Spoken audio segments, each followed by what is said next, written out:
नमस्कार साथियों, दृष्टि आईएएस की यूट्यूब चैनल पर आप सभी का स्वागत करता हूं। ये पहली बार मुझे मौका मिला है कि मैं दृष्टि के प्रतिष्ठित यूट्यूब चैनल के माध्यम से आप सबसे जुड़ पाऊं।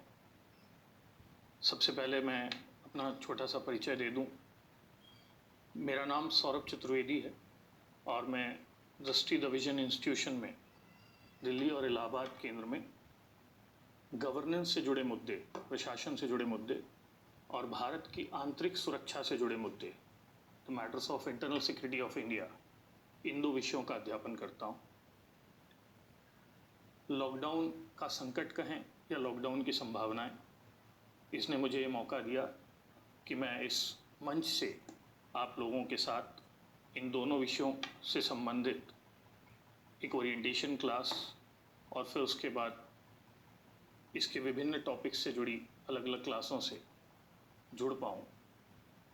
तो आज की जो हमारी क्लास है या आज का जो हमारा सत्र है, उसमें हमारा ये प्रयास होगा कि हम भारत की आंतरिक सुरक्षा, इंटरनल सिक्योरिटी ऑफ इंडिया, इस विषय पर आपसे चर्चा करें। भारत की आंतरिक सुरक्षा से जुड़े मुद्दे सामान्य तौर पर तो सिविल सेवा यानी यूपीएससी से जुड़े हुए मुद्दों के तौर पर देखे जाते हैं, लेकिन मेरा ऐसा पूरा विश्वास है कि भारत का हर समझदार और सामान्य नागरिक जो है वो भारत की सुरक्षा चिंताओं से अवगत होगा और इनके प्रति वह एक समझ और अंतर्दृष्टि रखता होगा।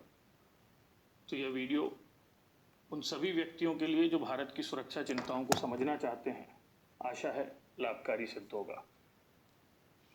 इस सत्र में हम मूल रूप से 3 हिस्सों में बांटकर भारत की सुरक्षा चुनौतियों पर चर्चा करेंगे। पहला हिस्सा एकेडमिक पर्सपेक्टिव से इम्पोर्टेंट है, जहां मैं आपको यूपीएससी और वेरियस स्टेट सर्विसेज जो हैं, जहां पर इंटरनल सिक्योरिटी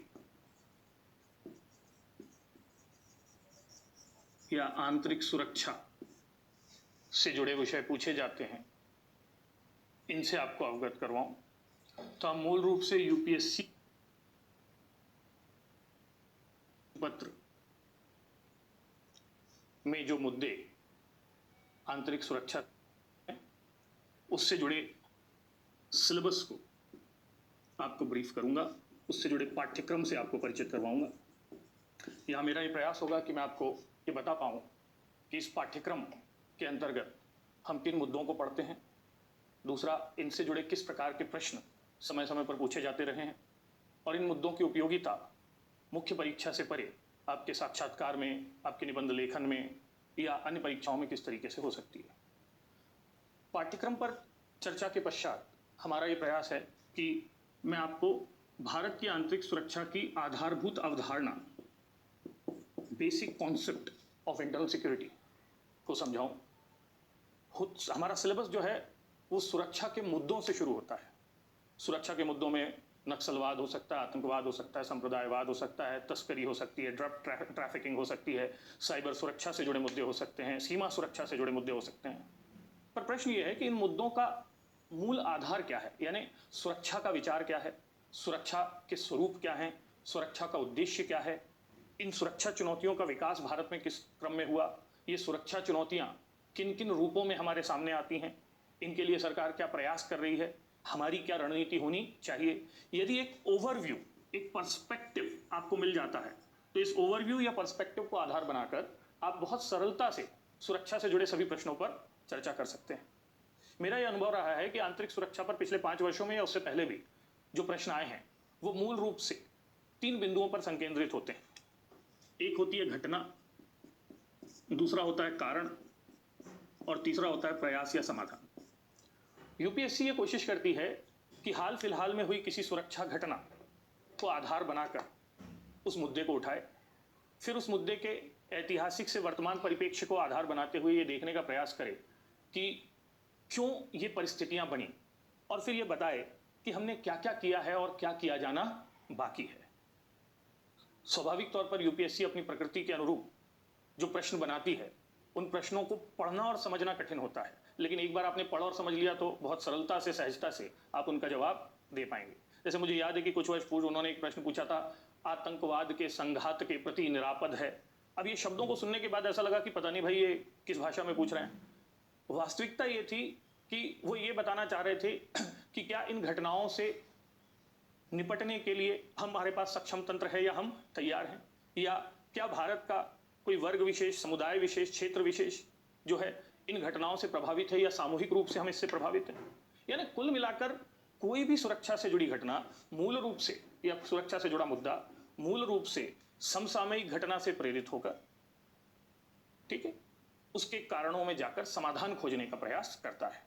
और जब हम इस दिशा में आगे बढ़ते हैं तो हम ये देखते हैं कि निबंध के बहुत सारे विषय इससे स्वाभाविक रूप से जुड़ जाते हैं। तो इसलिए मैंने कहा कि हम पहले पाठ्यक्रम का विवरण ले लेते हैं, और पाठ्यक्रम का विवरण लेने के बाद हम अवधारणा के तौर पर आंतरिक सुरक्षा के विचार को समझने का प्रयास करेंगे। So let us begin with the syllabus of UPSC related to internal security. हमारा यूपीएससी का सिलेबस के अंतर्गत आंतरिक सुरक्षा से जुड़े कौन कौन से विषय हैं और वो कहां पाए जाते हैं। पेपर 4 कह लीजिए, GS 3 कह लीजिए, जिसके अंतर्गत आप इकोनॉमिक्स, टेक्नोलॉजी जैसे विषयों को देखते हैं। यहीं यदि हम पॉइंट वाइज कहें तो बिंदु नंबर 16 से लेकर बिंदु नंबर 20 के बीच जो आपके सिलेबस का पाठ्यक्रम होगा, तीसरा हिस्सा जो है वो भारत की आंतरिक सुरक्षा से जुड़ा है।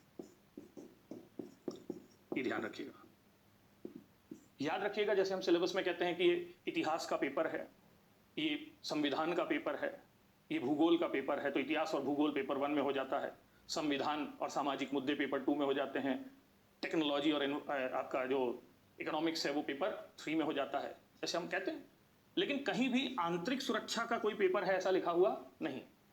तो ये समझना पड़ेगा कि पेपर 3 या पेपर 4 या GS 3 के अंतर्गत वे मुद्दे जिनका संबंध प्रत्यक्ष और अप्रत्यक्ष रूप से भारत की सुरक्षा से, आंतरिक कह लें या बाह्य सुरक्षा से जुड़ता है, उसे आंतरिक सुरक्षा से जुड़े मुद्दे कहे जाते हैं। ठीक, हर टॉपिक को पढ़ते समय हमें इस बात का ध्यान रखना चाहिए कि उस टॉपिक में इनपुट आउटपुट रेशियो क्या है। इसी को इफिशियंसी बोलते हैं। और इनपुट आउटपुट रेशियो का मतलब है कि हमें कितनी मेहनत करनी पड़ेगी और कितना अंकों का तैयार होगा। तो यदि आप पिछले 5 वर्षों का ट्रेंड देखें तो यह पाया गया है कि आंतरिक सुरक्षा से 3 से 5 प्रश्न अमूमन आप ये मान के चलिए लगभग पूछे ही जाते रहे। और यदि हम 3 से 5 प्रश्नों का आधार लें तो आप ये मान लीजिए कि ये 50 से 75 अंकों का एक संभावित क्षेत्र बनता है।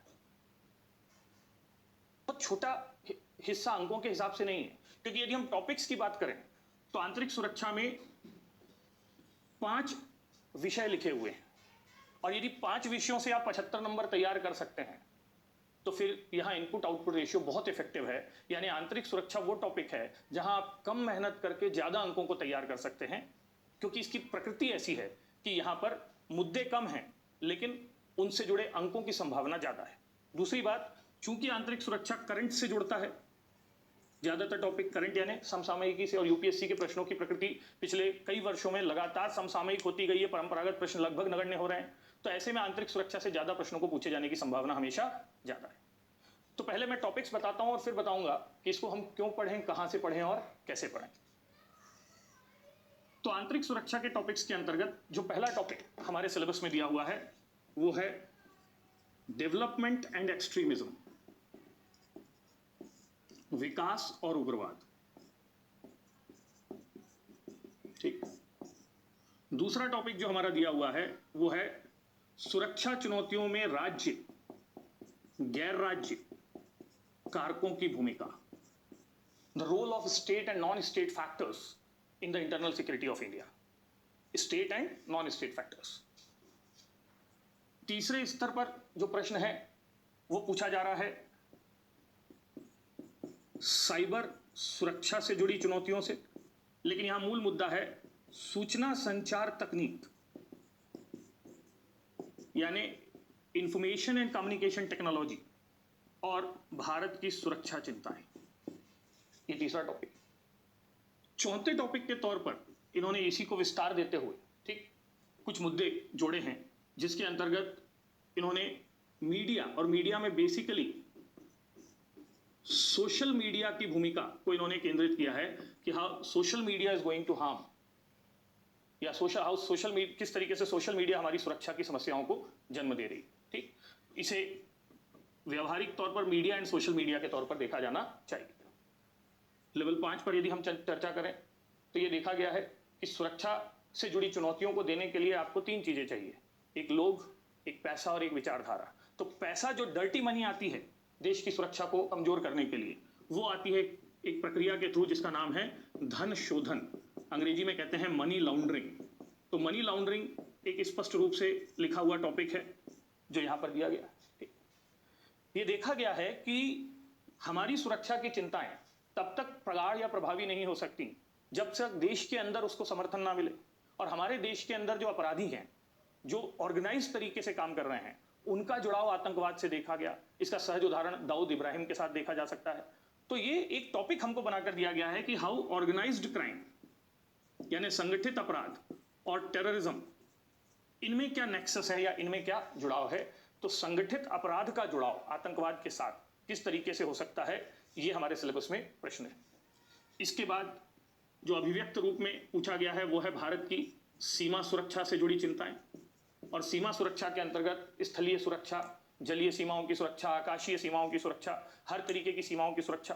तो सीमा सुरक्षा और सीमा प्रबंधन, border security and border management, ये एक बहुत महत्वपूर्ण टॉपिक है, ठीक है, जिसको यहां पूछा, हमारे सिलेबस में रखा गया है। और इन सब कार्यों को करने के लिए भारत की सिक्योरिटी एजेंसीज, सुरक्षा एजेंसियां कौन सी हैं, सुरक्षा एजेंसियां कौन सी हैं, अलग अलग प्रकार की। अब इसमें सैन्य बल हो सकते हैं, अर्धसैन्य बल हो सकते हैं, केंद्रीय पुलिस बल हो सकता है, इसमें गुप्तचर एजेंसियां हो सकती हैं, इसमें जांच एजेंसियां हो सकती हैं, इसके अंतर्गत इवन फॉरेंसिक एजेंसियां हो सकती हैं। So there are plethora of agencies जिन पर चर्चा की जा सकती है, जो भारत की सुरक्षा एजेंसियों के तौर पर काम करती हैं। तो हमारे सिलेबस में लिखा है सुरक्षा बल और उनके अधिदेश। अधिदेश को अंग्रेजी में मैंडेट कहा जाता है, और अधिदेश का मतलब है कि उनके पास कौन कौन से अधिकार हैं, शक्तियां हैं, जिनके द्वारा वो भारत की सुरक्षा को सुनिश्चित कर सकती। तो अभिव्यक्त रूप में जहां तक मेरी समझ है, ये मुद्दे हैं जो आपके सिलेबस में लिखे हुए हैं।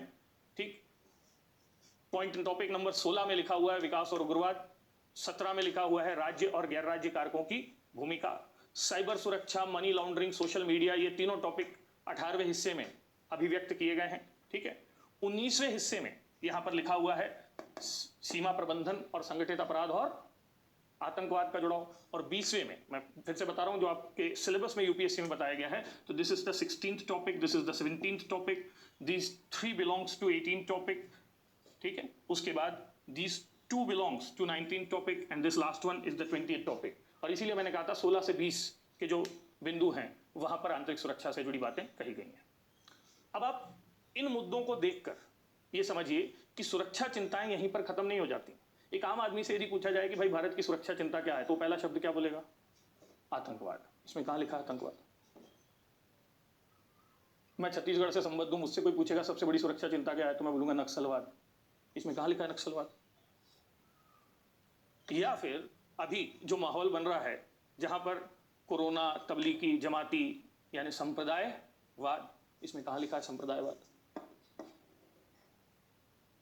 ठीक है, नॉर्थ ईस्ट के क्षेत्रों में बाहरी लोगों के प्रति जो नाराजगी पैदा हो रही है, शरणार्थी और बाहरी, क्षेत्रवाद, इसमें कहां है क्षेत्रवाद? अगड़ी पिछड़ी जातियों के बीच जो आंतरिक संघर्ष या आरक्षण के नाम पर लड़ाई दिख रही है, जातिवाद, कास्टिज्म, इसमें नहीं लिखा है कहीं पर। कहें कि इस समय देश की सबसे बड़ी सुरक्षा चिंता जो है वो है ड्रग एंड आर्म्स ट्रैफिकिंग या ड्रग आर्म ह्यूमन ट्रैफिकिंग, मुझे नहीं लगता कि वो यहां लिखा हुआ है। तो याद रखिए कि जिनको हम व्यवहारिक रूप में, मैं इसको कहूंगा कि these are the theoretical topics of internal security. ठीक है, जिनके अंदर practical topics of internal security छुपे हुए हैं, जिनको हम टॉपिक्स के रूप में देखते हैं। जैसे मैंने कहा, वाद के विभिन्न रूप, आतंकवाद, नक्सलवाद, क्षेत्रवाद, जातिवाद, समुदायवाद, संप्रदायवाद, नस्लवाद, जिसके अंदर तस्करी के विभिन्न रूप हैं, मानव तस्करी, हथियारों की तस्करी, मादक द्रव्यों की तस्करी, शराब की तस्करी, या फिर व्यवहारिक रूप में तस्करी के बाद एक तीसरा शब्द ले लूं मैं, माफिया। हम तो आंतरिक सुरक्षा की चिंताओं को वाद, तस्करी और माफिया में देखते हैं। रेत माफिया, खनन माफिया, शिक्षा माफिया, बात होती कि नहीं, वन माफिया, ये जो शब्द यूज होता है, इन सब व्यवहारिक बातों पर प्रश्न आते हैं, लेकिन ये प्रश्न एम्बेडेड हैं इन टॉपिक्स के अंतर्गत। तो यहां समझने की बात है कि ये जो मुद्दे लिखे हुए हैं ये अपने आप में एक क्या कहेंगे अभिव्यक्ति है जो बताती है कि सुरक्षा चिंताओं का विचार ये है, और उस विचार के अंदर ढेर सारे व्यवहार हमको सामने निकलकर दिखाई देते हैं। तो आपको यहां आंतरिक सुरक्षा की चिंताओं में ये बहुत प्रभावी रूप से समझना है कि ये जो सुरक्षा चिंताएं हैं ये जितनी जमीन के ऊपर हैं उससे कहीं ज्यादा जमीन के नीचे, ये जितनी ओवर द लाइंस पढ़ी जानी चाहिए उससे ज्यादा ये अंडर द लाइंस, यानी जितना लिखा दिख रहा है उससे कहीं ज्यादा छुपा हुआ है। और इन सारे टॉपिक्स को पढ़ते समय जो आपकी पहली रणनीति होनी चाहिए वो यही होनी चाहिए कि आप खोद खोद कर निकालें कि इनसे क्या पूछा जा सकता है। और यहीं से हमारी रणनीति की पहली बात शुरू होती है। हमारी सामान्य रणनीति ये होती है कि हम पूछे गए प्रश्नों का जवाब देते हैं, यानी क्वेश्चंस हमको दिए जाते हैं और हम क्या देते हैं, आंसर्स देते हैं। मेरा यह प्रयास होगा कि हम पढ़ने के इस तरीके को उलट दें, और उलट दें का मतलब यह है कि मैं आपको टॉपिक उल्लेखित करूंगा, टॉपिक के बाद उस टॉपिक को डिस्क्राइब करूंगा, और डिस्क्राइब करने के बाद या डिस्क्राइब करने के दौरान मैं ढेर सारे क्वेश्चंस बनाऊंगा। और इस दौरान मैं आपसे कहूंगा कि ये जो पहली लाइन मैंने कही है ये इंट्रोडक्शन ही है क्वेश्चन। ये जो आखिरी लाइन मैंने कही है निष्कर्ष में, मान लीजिए मैंने एक निष्कर्ष दिया किसी टॉपिक का, ठीक है, कि नक्सलवाद अब अपनी अंतिम सांसें गिन रहा है, इसके पीछे सिर्फ सरकारी प्रयास ही नहीं जनता का समर्थन या सहयोग भी है। यदि सरकार और जनता मिलकर प्रयास करती रही तो हम जल्द ही इस समस्या से निजात पाएंगे। ये कंक्लूजन है। और इसी कथन को मैंने आगे लिख दिया, इसकी व्याख्या करें, इसकी आलोचनात्मक समीक्षा करें, तो ये क्या हो गया, क्वेश्चन। तो बार बार आपको ये समझना है कि आपका इंट्रोडक्शन, आपके आंसर की बॉडी में लिखे गए लाइंस, ये आपका कंक्लूजन ही है क्वेश्चन। वो मजाक में आप नहीं, बाहुबली में कहते हैं मेरा वचन ही है शासन, तो मैं कह रहा हूं मेरा कंक्लूजन ही है क्वेश्चन। तो हमको ये करना है इन टॉपिक्स को पढ़ते समय कि हम क्वेश्चन का आंसर नहीं बनाएंगे, आंसर से क्वेश्चंस बनाएंगे। अब यदि किसी टॉपिक पर हमने आंसर से ढेर सारे क्वेश्चंस बनाने सीख लिए कि इस टॉपिक पे ये क्वेश्चंस बन सकते हैं, तो ये क्वेश्चंस बन सकते हैं, ये क्वेश्चंस आए हुए हैं। अब जनरली क्या होता है कि ज्यादातर लोग ये पढ़ते हैं, क्या आए हुए हैं, तो जो आए हुए हैं उसका जवाब दे देना आपको सिर्फ एक इनसाइट दे सकता है, लेकिन ये वैसे ही है कि आपके पेपर आउट था और आपने जवाब दे दिया। तो ज्यादा इंपॉर्टेंट ये नहीं है कि आप आ चुके प्रश्नों का जवाब लगातार खोजें, ज्यादा इंपॉर्टेंट ये है कि आप आ सकने वाले प्रश्नों को तैयार करें। मैं कई बार मजाक में कहता हूं कि प्रश्नों को बनाने वाले मंगल ग्रह से नहीं आते, और यदि प्रश्नों को बनाने वाले आप हम में से ही एक हैं तो वो ऐसा क्या पूछ लेंगे जिसे हमने पहले से सोचा ना होगा। What we need to do is to get into the shoes of the examiner. What we need to do is to get into the brain of the examiner. What we need to do is to do the role play as an examiner. जो हमको करना है वो ये है कि हमें परीक्षा के प्रश्न बनाने वाले के दिमाग में जाना है। शूज का मतलब है उसकी स्थिति में जाना है, कैसा बनकर सोचना है। और जब हम ऐसा करेंगे तो हम उन सभी प्रश्नों की परिकल्पना करने में सक्षम होंगे जो भविष्य में पूछे जा सकते हैं। और एक आदर्श पढ़ाई वह है जहां पर आप जो आ चुका है उससे आगे जो आने वाला है उसका अनुमान लगा सकें और उसके अनुरूप अपने आप को तैयार कर सकें। तो मेरी पहली महत्वपूर्ण सलाह आपके लिए यही है कि अपने पढ़ाई के तरीके को थोड़ा सा बदलिए और अब उत्तरों की खोज की जगह प्रश्नों की खोज पर जुट जाइए। यदि आप इन 8 या 10 टॉपिक्स में से ठीक 100-200 प्रश्न बना लेते हैं तो वो ऐसा क्या पूछ लेंगे जो आपने पहले से तैयार नहीं किया होगा। और इस बात को जब हम व्यवहार में क्लास में करते हैं तो बहुत संभव है कि लगभग सभी पुराने प्रश्न जो आए हैं या जो आ सकते हैं उनको हम अपने इस तरीके से तैयार कर लें। तो ये आपको बहुत समझदारी के साथ देखना है कि आप प्रश्नों से उत्तर नहीं, उत्तरों से प्रश्न बनाने की रणनीति की तरफ जाएं। It is like opening up the lotus. आजकल लोटस सबसे फेमस है, कमल बंद है, कमल को खोल के उसकी पंखुड़ियों को देखना है। तो ये टॉपिक बंद है, इस बंद टॉपिक से क्या क्या आ सकता है उसको आपको निकालना है। ये टॉपिक भाई ये तो अलग अलग है। साइबर सुरक्षा एक टॉपिक है टेक्नोलॉजी का, और सुरक्षा एक टॉपिक है इंटरनल सिक्योरिटी का, दोनों को जोड़ दो। मनी लॉन्ड्रिंग टॉपिक है इकोनॉमिक्स का, और सुरक्षा चिंताएं टॉपिक से अलग। सोशल मीडिया टॉपिक है सोशल इश्यूज का, अगला टॉपिक है सुरक्षा चिंताएं। ऑर्गेनाइज क्राइम टॉपिक है, सोशल इश्यूज का फिर है सुरक्षा चिंताएं। तो यहां से इस सिलेबस को देखकर जो मन में भावना आती है या इस सिलेबस के आधार पर जो आपको समझ लेनी है, उसको पहले आप जानने की कोशिश कीजिए। और वो ये है कि हमारी आंतरिक सुरक्षा का सिलेबस पहली बार उस शब्द को चरितार्थ करता दिखाई देता है जिसे हम तैयारी के दौरान शुरुआत से सुनते हैं लेकिन सीमित समझ पाते हैं, और उस शब्द का नाम है बहुआयामी। अंग्रेजी में बोलता हूं मैं, मल्टी डिसिप्लिनरी। कोई भी जब तैयारी शुरू करता है तो उसको पहली चीज कही जाती है कि तुमको मल्टी डिसिप्लिनरी अप्रोच अपनानी है यार। वो सोचता है ये कुछ ऐसे शब्द है ना तैयारी के दौरान जो हमको बड़े आकर्षक लगते हैं, जैसे ऑब्जेक्टिविटी, सब्जेक्टिविटी, या फिर ये जो हमने कहा मल्टी डिसिप्लिनरी, ठीक, क्रिएटिव। तो हम इन शब्दों को सुनते तो जरूर है और लगता है कि यार इससे कुछ बढ़िया चीज है, लेकिन जब इसका भाव समझने की बारी आती है तो हम पूरी तरीके से समझ नहीं पाते। मुझे ऐसा लगता है कि ऐसे विषय जहां आपको अन्य सभी विषयों की आधारभूत समझ की जरूरत पड़ती है उसे बहुआयामी कहते हैं। फिर से कह रहा हूं, ऐसा विषय जिसे तैयार करने के लिए आपको सभी विषयों के समझ की जरूरत पड़ती है उसे बहुआयामी कहते हैं। बहुआयामी का मतलब है विविध दृष्टिकोणों से चीजों को देखने की क्षमता। अब आप यदि इस सिलेबस को देखें तो आप देखिएगा कि आप इंटरनल सिक्योरिटी पढ़ते हुए जब डेवलपमेंट एंड एक्सट्रीमिज्म पढ़ते हैं या सोशल मीडिया पढ़ते हैं या ऑर्गेनाइज क्राइम पढ़ते हैं, तो मेरे विचार से आप सोशल इश्यूज को पढ़ते हैं। जब आप मनी लॉन्ड्रिंग पढ़ते हैं तो आप इकोनॉमिक्स को पढ़ते हैं। जब आप इसको पढ़ते हैं, बॉर्डर मैनेजमेंट को पढ़ते हैं, तो आप ज्योग्राफी को पढ़ते हैं। जब आप सूचना संचार तकनीक को पढ़ते हैं तो आप टेक्नोलॉजी को पढ़ते हैं। और इन सबको पढ़ने के दौरान हम एक पर्सपेक्टिव लेते हैं कि ये कहां से शुरू हुआ, और वो पर्सपेक्टिव क्या होता है? हिस्टोरिकल होता है। तो आंतरिक सुरक्षा के विषयों को पढ़ने के लिए आपको इतिहास, भूगोल, समाजशास्त्र, ठीक है, प्रौद्योगिकी, और फिर एक और चीज समझिए, जब हमारी सुरक्षा, जब आप राज्य गैर राज्य कारक की बात करेंगे तो यहां आप पढ़ते हैं आईआर। आईआर मतलब इंटरनेशनल रिलेशन। तो आंतरिक सुरक्षा को पढ़ने के लिए जब आप इतने सारे विषयों से जुड़ते हैं तो आंतरिक सुरक्षा के टॉपिक अपने आप क्या हो जाते हैं? बहुआयामी हो जाते हैं, मल्टी डिसिप्लिनरी हो जाते हैं। और इन सब विषयों के साथ याद रखिए कि इन सब को पढ़ते हुए जो सबसे ज्यादा पढ़ना है वो क्या है? Current affairs. तो आंतरिक सुरक्षा वो टॉपिक है जहां आप बहुआयामी दृष्टि से अध्ययन करते हैं। पॉइंट 1।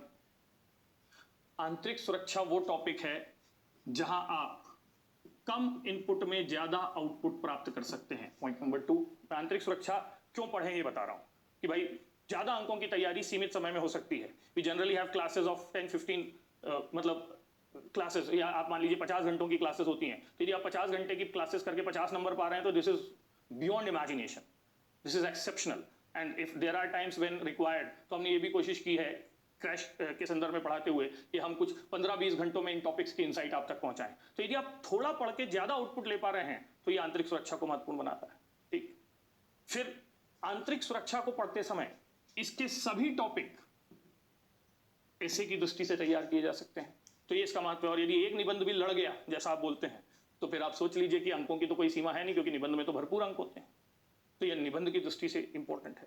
फिर आंतरिक सुरक्षा के टॉपिक क्यों महत्वपूर्ण है मैं ये बता रहा हूं। हालांकि हर व्यक्ति जो जिस विषय को पढ़ाता है वो उस विषय की महत्ता को बताता है, लेकिन मैं अपने संदर्भ में बता रहा हूं। तो बहुआयामी होना, इनपुट आउटपुट रेशियो का महत्वपूर्ण होना, ऐसे का महत्वपूर्ण होना। आंतरिक सुरक्षा के ही टॉपिक वो टॉपिक हैं जो सर्वाधिक यहां पूछे जा रहे हैं। कहां पूछे जा रहे हैं आपसे? साक्षात्कार में पूछे जाते हैं। These questions are always asked in interview, क्योंकि इंटरव्यू में जो भी लोग बैठे हुए हैं और सुरक्षा चिंताओं पर ना पूछा जाए ये संभव ही नहीं है। सो दिस इज एन मतलब इंटीग्रल पार्ट ऑफ इंटरव्यू।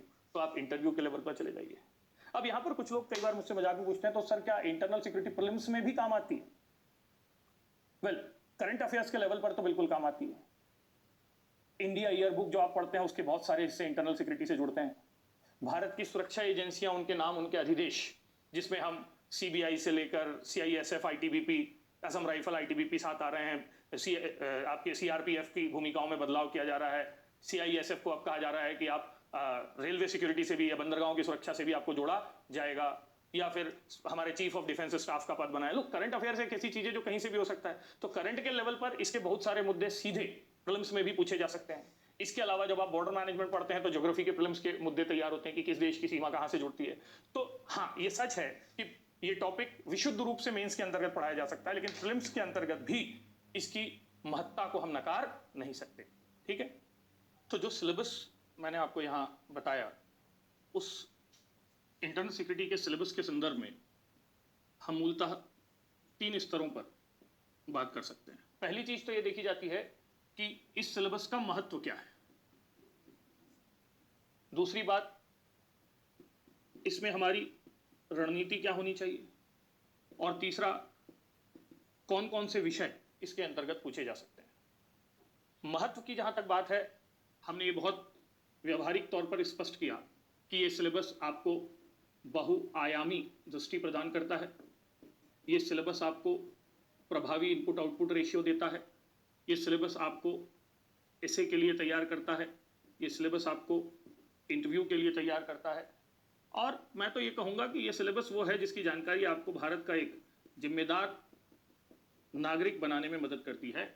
इसका मतलब ये है कि मैं यहाँ ये बता रहा हूँ कि इंटरनल सिक्योरिटी क्यों पढ़ें, और फिर भी समझ में ना आए तो इसलिए पढ़ें क्योंकि यूपीएससी में प्रश्न आते हैं तो आपको पढ़ना पड़ेगा। ठीक, रणनीति की जब बात की जाती है तो हमने स्पष्ट किया कि रणनीति ओपनिंग ऑफ टॉपिक, यानी जो भी टॉपिक या मुद्दा है उसको खोलने की होनी चाहिए। जैसे कमल को खोलने की मैंने बात की कि उसके अंदर कौन कौन से प्रश्न बन सकते हैं, तो पहली रणनीति ये होनी चाहिए। दूसरी रणनीति, किसी भी टॉपिक को मल्टी डायमेंशनल देखने की होनी चाहिए। और मल्टी डायमेंशनल का मतलब है, एक, इसे बहुविषयी लो, और दूसरा बहुदृष्टि से जोड़ो। बहुविषयी हमने बताया कि ऐतिहासिक, आर्थिक, सामाजिक, सांस्कृतिक। और बहुआयामी दृष्टि का मतलब होता है वही इक से, इक या अंग्रेजी में एल बोलते हैं ना, कि नक्सलवाद क्यों है। तो किसी ने कहा कि भाई नक्सलवाद जो है वो एक सामाजिक समस्या है। आदिवासियों ने कहा नहीं, ये तो सांस्कृतिक समस्या है, हमारे जल जंगल जमीन के साथ हमारे समाज और संस्कृति पर प्रहार हुआ। तो किसी ने कहा नहीं, ये तो जातिवाद से जुड़ी समस्या है, और बिहार में रणबीर सेना बनाम एमसीसी नक्सलवाद से जुड़ गया। तो उन्होंने कहा नहीं, नक्सलवाद शुरू तो जमीन की लड़ाई से हुआ था, इसलिए आर्थिक समस्या है। थोड़ा आगे गए तो ये देखा नहीं नहीं, ये एक राजनीतिक समस्या है, अर्बन नक्सल्स जो सत्ता संसाधन पर कब्जा करना चाहते हैं।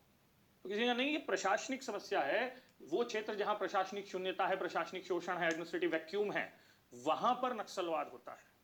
उन्होंने कहा नहीं नहीं, विधिक समस्या है, लीगल समस्या है, कानून का डर जब लोगों में नहीं रहता तो वो नक्सलवादी बन जाता। कुछ लोगों ने कहा कि नहीं, ये तो तुम सामाजिक, आर्थिक, राजनीतिक सब बेकार है। मैं तो ये मानता हूं कि मनोवैज्ञानिक और नैतिक समस्या है, जब इस देश के लोग देश के प्रति समर्पण को भूल जाते हैं, देश के द्रोह करने की स्थिति में आ जाते हैं। हम देशद्रोही बोलते हैं नक्सलियों को। तो जब आप देश के प्रति अपनी जिम्मेदारियों से विमुख हो जाते हैं, स्वराष्ट्रवाद की जगह पर राष्ट्रवाद से जुड़ने लगते हैं, तब आप नक्सली हो जाते हैं। तो ये तो मनोवैज्ञानिक समस्या है। अब एक ही नक्सलवाद था, वो कई दृष्टियों में देखा गया। कुछ ने कहा नहीं, भौगोलिक है, अब देखिए 8 हो गए। और भौगोलिक के अंतर्गत जहां पर जंगल है, पहाड़ है, गुरिल्ला वॉर की संभावनाएं हैं, इंटरस्टेट बाउंड्रीज है, वहां नक्सलवाद है। अब जो समस्या 8 से 10 दृष्टियों से देखी जा सकती है, उसका समाधान एक कैसे होगा। आप बोल दीजिए कि नहीं, नक्सलवाद को हम ठीक कर देंगे, कहे से, विकास पैकेजेस से, तो ये तो आर्थिक समाधान हुआ। फिर वो कहेंगे नहीं, हम नक्सलवाद को ठीक कर देंगे लोकल गवर्नमेंट से, तो ये राजनीतिक समाधान हुआ। तो हम नक्सलवाद को ठीक कर देंगे गुड गवर्नेंस से, तो ये प्रशासनिक समाधान हुआ। तो किसी ने कहा हम नक्सलवाद को समाप्त करेंगे सबका साथ सबके विकास से, तो ये सामाजिक समाधान हुआ। किसी ने कहा हम नक्सलवाद ठीक करेंगे सांस्कृतिक सुरक्षा देकर आदिवासियों को, तो ये सांस्कृतिक समाधान हुआ। किसी ने कहा हम नक्सलवाद के खिलाफ कठोर पृथक स्वतंत्र कानून लाएंगे, तो ये विधिक समाधान हुआ। और किसी ने कहा नहीं, हम नक्सलवादियों का दिल जीतेंगे, हृदय परिवर्तन करेंगे, आत्मसमर्पण करवाएंगे, तो ये मनोवैज्ञानिक समाधान हुआ। मेरा यह कहना है कि हमारी जितनी भी सुरक्षा चिंताएं हैं, उन सुरक्षा चिंताओं का समाधान की रणनीति कैसी होनी चाहिए, बहुआयामी। क्योंकि इनके कारण बहुआयामी होते हैं, इनके प्रभाव बहुआयामी होते हैं, तो इनका समाधान भी बहुआयामी होना चाहिए, मल्टी डायमेंशनल होना चाहिए। तो रणनीति में टॉपिक को खोलते आपको बनना चाहिए, रणनीति में बहुआयामी दृष्टि होनी चाहिए, रणनीति में क्वेश्चन बनाने का विचार सदैव समाहित होनी चाहिए। रणनीति में लिमिटेड नोट्स, एक्सटेंडेड थिंकिंग, इस बात को समझिएगा। इसका साहित्य बहुत बड़ा नहीं है आंतरिक सुरक्षा से जुड़े मुद्दों पर। अब उग्रवाद और विकास पर क्या साहित्य मिलेगा? उग्रवाद का अलग मिलेगा, विकास का अलग मिलेगा। धन शोधन का क्या साहित्य है कि भाई एक प्रक्रिया है जिससे गंदा पैसा साफ होता है, डर्टी मनी क्लीन होती है, 3 चरणों में होती है, पैसे डाल दो, घुमा दो और फिर अर्थव्यवस्था में जोड़ दो टैक्स चुका के। ऑर्गेनाइज क्राइम क्या है? बोले चोर चोर मौसेरे भाई, 4 प्रकार के अपराधी थे, आपस में जुड़ गए, तू मुझे देख, मैं तुझे देखता हूं, तू मुझे बचा, मैं तुझे बचाता हूं, ऑर्गेनाइज क्राइम हो गया। To be very frank, every topic in your internal security syllabus is so confined कि उसकी परिभाषा या उसकी मूल व्याख्या आप 50 शब्दों में कर सकते हैं। तो 50 शब्दों में कर देंगे तो आंसर कैसे लिखेंगे? और इसलिए मैंने कहा कि यहां पर हम लिमिटेड नोट्स के साथ, यानी आपके पास साहित्य ज्यादा नहीं होगा, यहां पर आपको चिंतन मनन सृजन की प्रक्रिया से गुजरना पड़ेगा। तो यहां पर पढ़ना कम है, लिखना कम है, सोचना ज्यादा है।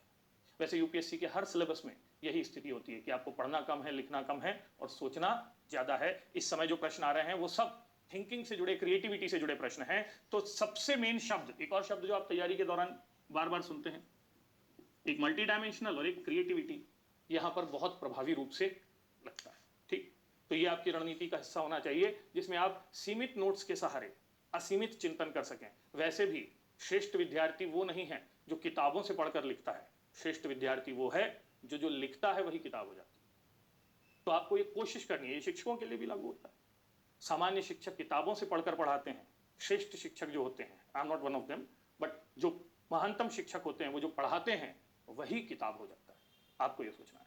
तो it is very, people find it very difficult to study with creativity, to write with creativity, but what I personally believe that every brain is capable enough, हर मस्तिष्क इतना ताकतवर है कि वो चिंतन मनन सृजन से हर सवाल का जवाब दे सकता है। तो यहाँ आपकी रणनीति में ये होना चाहिए। और 5वीं चीज जो आपकी रणनीति में होना चाहिए वो है करंट का तड़का।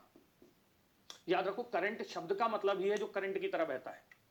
मैं पिछले 6 महीने का करंट पढ़ रहा हूं, इस लाइन में प्रॉब्लम नहीं नजर आ रही आपको? जो 6 महीने का हो गया वो करंट ही कहां रहा, वो तो पास्ट हो गया। तो लोग पास्ट को करंट बोलकर पढ़ते हैं और बोलते हैं मैं क्या पढ़ रहा हूं, करंट पढ़ रहा हूं। आपको करंट पढ़ने का मतलब है हर महीने जो अलग अलग घटनाएं होती हैं, आप देखिए कि आपके सिलेबस के किस टॉपिक से जुड़ रही हैं। और अब आप कटिंग करते हैं या जो भी करते हैं, आपको ध्यान में ये रखना है कि आप उसको अपनी एक फाइलिंग में जमा कर रखें, और जब भी आप उस विषय को पढ़ें तो ये नया इसके अंतर्गत जुड़ा है, ये आपके साथ होना चाहिए। अभी तक की पढ़ाई के लिए जितना जरूरी हम क्लास में बता देते हैं, लेकिन हर दिन नई चीजें इसमें जुड़ती हैं। तो यहां पर बहुत जरूरी है अपने आप को अपडेट रखना। वैसे तो सब जगह जरूरी है, लेकिन यहां पर बहुत जरूरी है क्योंकि इसकी प्रकृति डायनेमिक, एक ऐसे हैं डायनेमिक टॉपिक्स हैं, तो इनको आपको ये रखना पड़ेगा। तो ये आपकी रणनीति का हिस्सा होना चाहिए।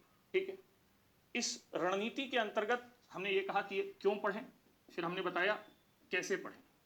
एक तीसरा विषय जो जुड़ता है वो है कहां से पढ़ें। ठीक, कोचिंग से पढ़ें, यूट्यूब से पढ़ें, किताब से पढ़ें। तो भाई कहां से पढ़ें के ढेर सारे जवाब होते हैं कि what are the areas, what are the ways to study.